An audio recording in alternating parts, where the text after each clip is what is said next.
Assalamualaikum warahmatullahi wabarakatuh. Apa kabar anak-anakku semua? Pada proses pembelajaran di tahun 2020-2021 ini, kita akan melakukan proses pembelajaran jarak jauh selama 1 semester ini kurang lebih. Jadi ibu harapkan kalian bisa mengikuti proses pembelajaran ini dengan baik. Nah, setiap harinya atau setiap jadwal mata pelajaran seni budaya khususnya, ibu harapkan nanti kalian bisa mengisi absensi terlebih dahulu sebelum memulai pembelajaran, lalu kalian bisa mengikuti proses pembelajaran dengan baik, sesuai dengan arahan dan bimbingan dari ibu selaku guru mata pelajaran seni budaya. Oke, untuk materi di mata pelajaran seni budaya khususnya kelas 12 pada semester pertama di bab 1 itu materinya tentang apresiasi karya seni rupa 2 dimensi. Sebelumnya pada kelas 10 itu kalian kan sudah pernah mempelajari tentang karya seni rupa 2 dimensi juga, akan tetapi itu masih pembelajaran secara umum yang kalian pelajari. Nah, untuk materi sekarang kita akan lebih mengkhususkan pada bagaimana cara kalian untuk mengapresiasi karya seni rupa 2 dimensi itu sendiri. Sebelumnya, ibu akan menjelaskan apa sih yang dimaksud dengan apresiasi itu sendiri. Nah, apresiasi itu bisa dikatakan sebagai proses bagaimana kalian menghargai suatu karya seni. Khususnya di sini adalah karya seni rupa 2 dimensi. Nah, bisa kalian lihat di layar. Di situ ada peta materi pembelajarannya. Itu terbagi ke dalam beberapa cabang. Nah, pada apresiasi karya seni rupa 2 dimensi, itu nanti kalian belajar tentang ragam jenis karya seni rupa 2 dimensi, lalu juga unsur, objek, dan simbol karya seni rupa 2 dimensi. Selanjutnya ada medium. Medium itu bisa dikatakan sebagai alat, bahan, dan juga teknik atau cara bagaimana nanti kalian membuat sebuah karya seni rupa 2 dimensi. Lalu yang terakhir adalah prakteknya ya.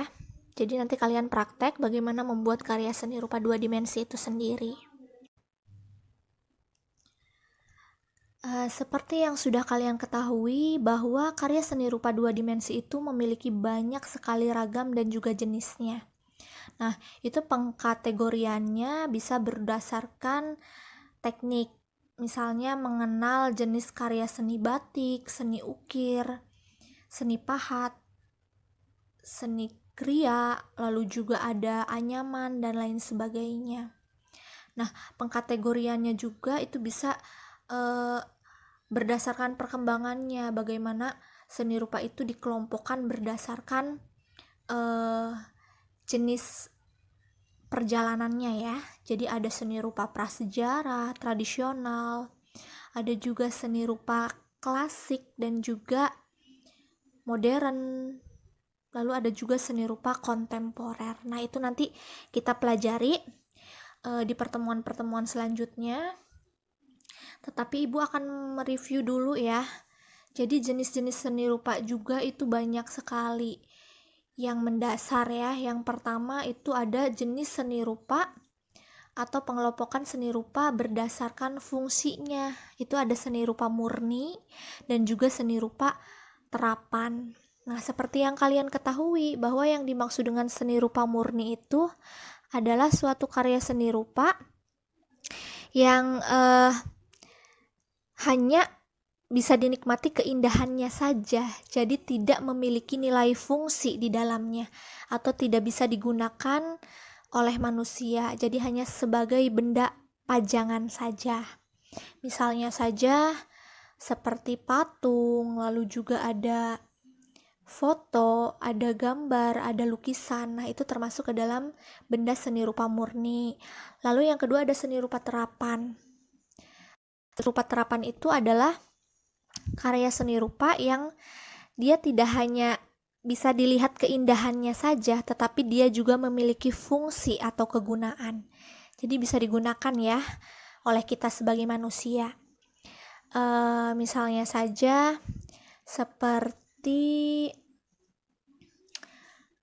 kain batik. Nah, kain batik juga itu kan terlihatnya indah, tetapi dia juga bisa digunakan untuk dijadikan sebagai pakaian, lalu juga untuk sebagai dekorasi ruangan dan lain sebagainya. Lalu yang kedua ada pengelompokan seni rupa berdasarkan dimensi atau bentuknya. Nah, itu juga dibagi menjadi dua, ada seni rupa 2 dimensi dan seni rupa 3 dimensi. Nah, yang pertama ini yang akan kita pelajari, yaitu apresiasi karya seni rupa 2 dimensi. Mungkin kalian juga masih ingat bahwa yang dimaksud dengan seni rupa 2 dimensi itu adalah karya seni rupa yang hanya bisa dilihat dari satu arah saja. Ya, ciri-cirinya itu memiliki ukuran panjang dan lebar saja, lalu juga tidak memiliki volume atau ruang, sehingga kalau kita hanya melihat benda tersebut, ya udah hanya bisa dilihat dari arah depan saja karena memang tidak bervolume atau tidak memiliki ruang. Contohnya lukisan, gambar, foto, dan lain sebagainya.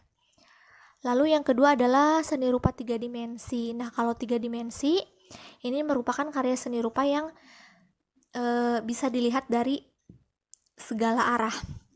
Ya, dari arah manapun kalian melihat itu pasti terlihat ya. Nah, ciri-cirinya itu memiliki ukuran panjang, lebar, dan juga tinggi. Nah, kalau dia memiliki ukuran tinggi, sudah pasti dia memiliki volume atau ruang ya di dalamnya. Itu. Nah, ini yang tadi Ibu jelaskan ya, pengelompokan karya seni rupa 2 dimensi. Itu ada seni rupa murni dan juga terapan. Seni rupa murni itu contohnya ada drawing, gambar ya, relief, seni lukis, dan juga seni grafis. Seni terapannya ada juga kriya dan desain ya. Lanjut kita pada simbol dan nilai estetis karya seni rupa 2 dimensi. Nah, pada materi simbol dalam seni rupa 2 dimensi ini itu mencakup pada objek dan unsur-unsurnya. Unsur-unsur dari seni rupa itu.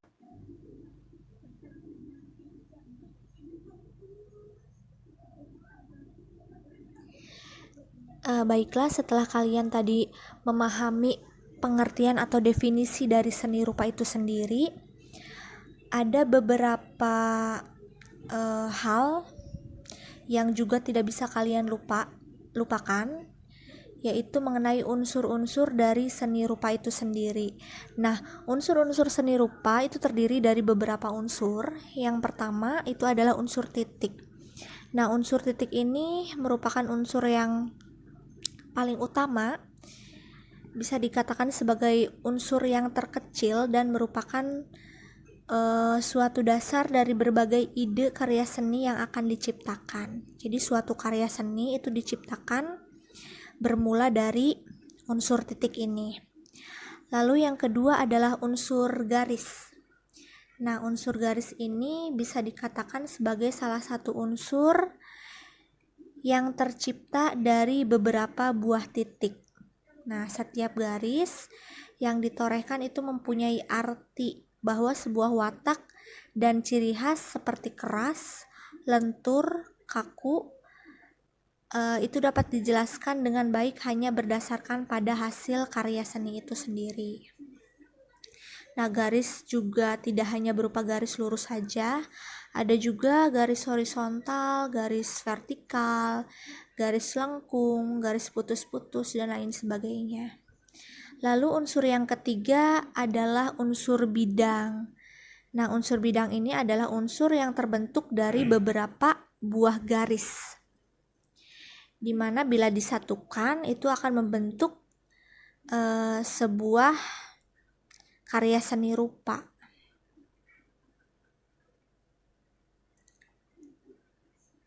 Lalu yang keempat adalah unsur bentuk. Nah, unsur bentuk ini adalah unsur yang terbentuk dari beberapa buah bidang di dalamnya. Pada unsur bentuk itu dibagi menjadi dua macam. Yang pertama ada unsur geografis dan yang kedua ada unsur non-geometris. Pada unsur geografis atau geometris ini yaitu unsur yang terbentuk pada perhitungan kubistis dan silindris. Contohnya itu adalah kubus, balok, tabung, bola, kerucut, dan lain-lain. Sementara non-geometris itu adalah bentuk yang meniru bentuk alam atau berdasarkan pada objek alam seperti hewan, manusia, dan juga tumbuhan. Unsur yang kelima yaitu unsur ruang. Nah, unsur ruang ini adalah unsur yang mempunyai dua sifat, yakni sifat nyata dan juga sifat semu. Kedua sifat ini memiliki kejelasan dan mempunyai hasil yang berbeda, entah itu dari 2 dimensi atau 3 dimensinya. Nah, bisa dikatakan bahwa unsur ruang semu itu adalah ruang yang sebetulnya tidak ada tetapi dibuat seakan-akan ruang itu memang ada. Yang keenam adalah unsur warna, di mana unsur warna ini unsur yang bisa dikatakan unsur yang paling menarik dibandingkan dengan unsur-unsur yang lain. Kenapa bisa dikatakan seperti itu? Karena warna memiliki fungsi yaitu memberikan daya tarik pada sebuah karya seni. Yang ketujuh adalah unsur tekstur. Unsur tekstur ini merupakan sifat atau kondisi yang dimiliki pada sebuah hasil karya seni. Nah, biasanya unsur tekstur ini memiliki dua jenis, yaitu ada unsur semu dan juga unsur tekstur yang nyata. Yang pertama, tekstur semu. Itu tekstur yang mempunyai kesan tak sama antara bagian penglihatannya dan indera perabanya. Misalnya ketika kita meraba sebuah karya seni, itu seolah-olah benda tersebut terlihat kasar atau bergelombang. Tetapi pada saat kita menyentuhnya, sebetulnya permukaan benda tersebut mulus, rata. Nah, itu dimaksud dengan unsur tekstur semu. Sementara tekstur yang nyata itu adalah tekstur yang dihasilkan oleh suatu karya seni di mana antara indera penglihatan dan indera peraba itu memiliki rasa yang sama. Jadi ketika kita melihat benda itu terlihat kasar permukaannya, maka ketika kita raba atau kita pegang, kita sentuh, benda tersebut memang terasa kasar. Selanjutnya adalah unsur yang terakhir, yaitu unsur gelap terang. Nah, pada unsur gelap terang ini dapat menjadikan hasil dari sebuah karya seni yang diciptakan itu terlihat lebih nyata. Kenapa lebih nyata? Karena memang proses pengerjaannya bahwa karya seni tersebut sangat memperhatikan detail intensitas cahaya dari sebuah objek yang dijadikan sebagai patokan suatu karya seni.